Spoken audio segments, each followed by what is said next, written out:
সুপ্রিয় দর্শক, আসসালামু আলাইকুম। নিউজ 24 এর এখনকার সর্বশেষ সংবাদে আপনাদেরকে স্বাগতম। প্রথমেই জানিয়ে দিচ্ছি সংবাদ শিরোনাম। ২৭ সেপ্টেম্বর জাতিসংঘে ভাষণ দেবেন ডক্টর ইউনূস। সাবেক রেলমন্ত্রী সুজন ৫ দিনের রিমান্ডে। স্বৈরাচারী হাসিনা পালিয়ে গেলেও প্রেতাত্মারা এখনো দেশে অবস্থান করছে। কাল যুক্তরাষ্ট্র যাচ্ছেন প্রধান উপদেষ্টা ইউনূস বাইডেন বৈঠক হচ্ছে। খালেদা জিয়া খুব একটা সুস্থ নন, যা জানালেন মির্জা ফখরুল। মঙ্গলবার মার্কিন প্রেসিডেন্টের সঙ্গে বৈঠকে বসবেন ডক্টর ইউনূস। খালেদা জিয়া মানসিকভাবে শক্ত আছেন, মন্তব্য মুশফিকুল আনসারীর। ১ বছরের মধ্যে অর্থনীতির চেহারা পাল্টে ফেলতে পারবেন গভর্নর। আওয়ামী লীগ স্বাধীন বাংলাদেশকে পরাধীন রাষ্ট্রে পরিণত করতে চেয়েছিল। এতক্ষণ শুনছিলেন সংবাদ শিরোনাম। পুরো খবর পেতে ভিডিওটি শেষ পর্যন্ত দেখুন। সর্বশেষ সংবাদ পেতে চ্যানেলটি সাবস্ক্রাইব করুন। এবার বিস্তারিত। ২৭ সেপ্টেম্বর জাতিসংঘে ভাষণ দেবেন ডক্টর ইউনূস। জাতিসংঘের সাধারণ পরিষদের অধিবেশনে যোগ দিতে সোমবার নিউ ইয়র্ক যাচ্ছেন অন্তর্বর্তী সরকারের প্রধান উপদেষ্টা ডক্টর মোহাম্মদ ইউনূস।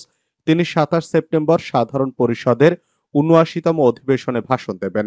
শনিবার পররাষ্ট্র মন্ত্রণালয়ে জাতিসংঘ সাধারণ পরিষদের অধিবেশনে বাংলাদেশের অংশগ্রহণের বিষয়ে আয়োজিত ব্রিফিং কথা জানিয়েছেন পররাষ্ট্র উপদেষ্টা মোহাম্মদ তৌহিদ হোসেন। পররাষ্ট্র উপদেষ্টা বলেন, জাতিসংঘে ভাষণে বাংলাদেশে গত ২ মাসে গণ অভ্যুত্থানের কথা তুলে ধরবেন ডক্টর ইউনূস। তিনি একটি গণমুখী, কল্যাণধর্মী ও জনস্বার্থমূলক রাষ্ট্রীয় ব্যবস্থা প্রতিষ্ঠার প্রতি তার অঙ্গীকার পুনরুল্লেখ করবেন। সাবেক রেলমন্ত্রী সুজন ৫ দিনের রিমান্ডে।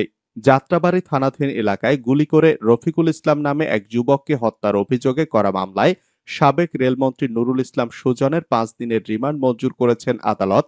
রবিবার শুনানি শেষে ঢাকার মেট্রোপলিটন ম্যাজিস্ট্রেট সাদ্দাম হোসেনের আদালত এই আদেশ দেন। এদিন কারাগারে গ্রেপ্তার আসামি নুরুল ইসলাম সুজনকে আদালতে হাজির করা হয়।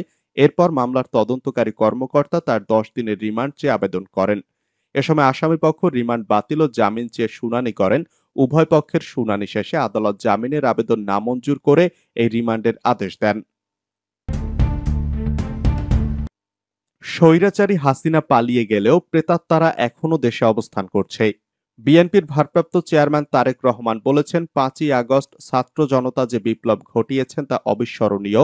২০২৪-এর বীর শহীদদের প্রতি শ্রদ্ধা জানিয়ে তিনি বলেন, শহীদদের যে আত্মত্যাগ তা আমাদের কাজে লাগাতে হবে। তিনি বলেন, স্বৈরাচারী হাসিনা পালিয়ে গেলেও তার প্রেতাত্মারা এখনো দেশে অবস্থান করছে। তাদেরকে চিহ্নিত করে প্রশাসনকে ঢেলে সাজাতে হবে।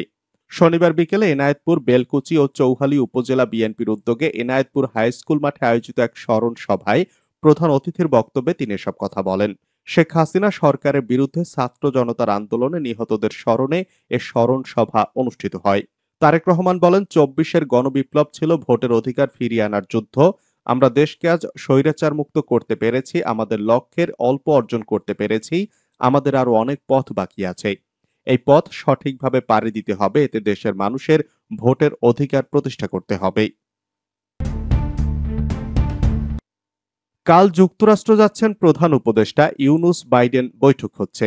জাতিসংঘ সাধারণ পরিষদের অত্যাসন্ন অধিবেশনে যোগ দিতে কাল নিউ ইয়র্ক যাচ্ছেন প্রধান উপদেষ্টা ডক্টর মোহাম্মদ ইউনূস।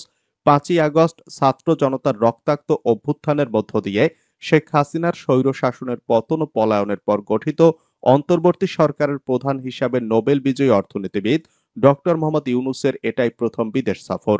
পেশাদার কূটনৈতিক ও আন্তর্জাতিক সম্পর্ক বিশ্লেষকরা বলছেন, প্রতি বিপ্লবের অপচেষ্টা রোধ সহ অভ্যন্তরীণ নানা চ্যালেঞ্জের মুখে রয়েছে আপৎকালীন সরকার। সেই সময় প্রধান উপদেষ্টার জাতিসংঘ অধিবেশন তথা বিশ্ব নেতাদের মিলন মেলায় অংশগ্রহণ অত্যন্ত তাৎপর্যপূর্ণ।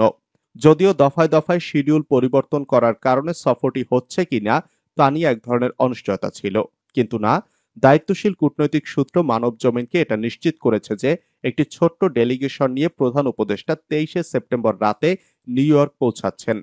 ২৪শে সেপ্টেম্বর জাতিসংঘ ভবনে মার্কিন প্রেসিডেন্ট জো বাইডেনের সঙ্গে তার গুরুত্বপূর্ণ বৈঠক হবে। এজন্য পূর্ব প্রস্তাবিত ২৪শে সেপ্টেম্বরের বদলে ২৩শে সেপ্টেম্বর প্রধান উপদেষ্টা নিউ ইয়র্ক পৌঁছাবেন। তার সফরসঙ্গী পররাষ্ট্র উপদেষ্টা তৌহিদ হোসেন, অতিরিক্ত পররাষ্ট্র সচিব রিয়াজ হামিদুল্লাহ এরই মধ্যে নিউ ইয়র্কগামী ফ্লাইট ধরেছেন। খালেদা জিয়া খুব একটা সুস্থ নয়, যা জানালেন মির্জা ফখরুল। হাসপাতাল থেকে বাসায় ফিরলেও বিএনপি চেয়ারপারসন খালেদা জিয়া খুব একটা সুস্থ নন বলে জানিয়েছেন দলটির মহাসচিব মির্জা ফখরুল ইসলাম আলমগীর। শনিবার রাজধানীর গুলশানে বিএনপির চেয়ারপারসনের কার্যালয়ে সাংবাদিকদের সঙ্গে আলাপকালে তিনি কথা জানান। ফখরুল বলেন, বেগম খালেদা জিয়া খুব সুস্থ না, গতকাল ওনার জ্বর ছিল, তাকে উন্নত চিকিৎসায় কবে বিদেশে নেওয়া হবে জানতে চাইলে মির্জা ফখরুল বলেন, ওনাকে চিকিৎসকেরা এখন পর্যন্ত ভ্রমণের জন্য সক্ষম মনে করছেন না, সেজন্য বিদেশে যেতে ওনার বিলম্বটা হচ্ছেই। এর আগে 18 সেপ্টেম্বর 6 দিন চিকিৎসা নিয়ে এভারকেয়ার হাসপাতাল থেকে গুলশানের বাসায় ফেরেন খালেদা জিয়া। তার জন্য গঠিত মেডিকেল বোর্ডের চিকিৎসকদের নিবিড় পর্যবেক্ষণে আছেন তিনি। 1 বছরের মধ্যে অর্থনীতির চেহারা পাল্টে ফেলতে পারব, মন্তব্য গভর্নরের। বাংলাদেশ ব্যাংকের গভর্নর আহসান এইচ মনসুর বলেছেন, আমাদের প্রথম দায়িত্ব দেশের অর্থনীতিকে স্থিতিশীলতা নিয়ে আসা, মূল্যস্ফীতি 5, 6, 7% নিয়ে আসা, ডলারের বিনিময় হার 120 টাকার আশপাশে স্থির রাখা, বৈদেশিক মুদ্রার রিজার্ভ আরেকটু স্থিতিশীল করে আস্তে আস্তে বাড়ানো, অপরিশোধিত বিলগুলো পরিশোধ করে শূন্যের কোঠায় নিয়ে যাওয়া, বিশ্ববাজারের কেউ যাতে বলতে না পারে বাংলাদেশ পেমেন্ট দিতে পারে না। আমি মনে করি 1 বছরের মধ্যে বাংলাদেশের অর্থনীতির চেহারা পাল্টে ফেলতে পারবো। তিনি বলেন, কিছু ব্যাংক নাজুক অবস্থায় আছে, তবে যার যেখানে আমানত আছে সেখানেই রাখুন, আপনার পুরো টাকা সুদাসল সহ ফেরত পাবেন। আওয়ামী লীগ স্বাধীন বাংলাদেশকে পরাধীন রাষ্ট্রে পরিণত করতে চেয়েছিল। বাংলাদেশ জামায়াত ইসলামীর কেন্দ্রীয় কর্মপরিষদ সদস্য ও ঢাকা মহানগরী দক্ষিণের সেক্রেটারি ডক্টর শফিকুল ইসলাম মাসুদ বলেছেন, আওয়ামী লীগ স্বাধীন বাংলাদেশকে পরাধীন রাষ্ট্রে পরিণত করার সব ধরনের অপচেষ্টা চালিয়েছে। ভারত বাংলাদেশের সেবাদাস সরকার প্রতিষ্ঠা করে এদেশ থেকে সবকিছু নিয়ে গেছে। কখনো গোপন চুক্তির মাধ্যমে, আবার কখনো লুট করে আওয়ামী লীগ আর অল্প কিছুদিন দেশের ক্ষমতায় থাকতে পারলে স্বাধীন বাংলাদেশকে দেউলিয়া ঘোষণা করিয়ে ছাড়ত। আর এই সুযোগে ভারত বাংলাদেশের দায়িত্ব নিয়ে বাংলাদেশকে ভারতের একটি অঙ্গরাজ্যে পরিণত করত। গতকাল শুক্রবার রাতে রাজধানীর সূত্রাপুর দক্ষিণ থানার উদ্যোগে জুলাই আগস্ট বিপ্লবে প্রত্যাশিত বাংলাদেশ ও আমাদের করণীয় শীর্ষক আলোচনা সভায় প্রধান অতিথির বক্তব্যে তিনি এসব কথা বলেন।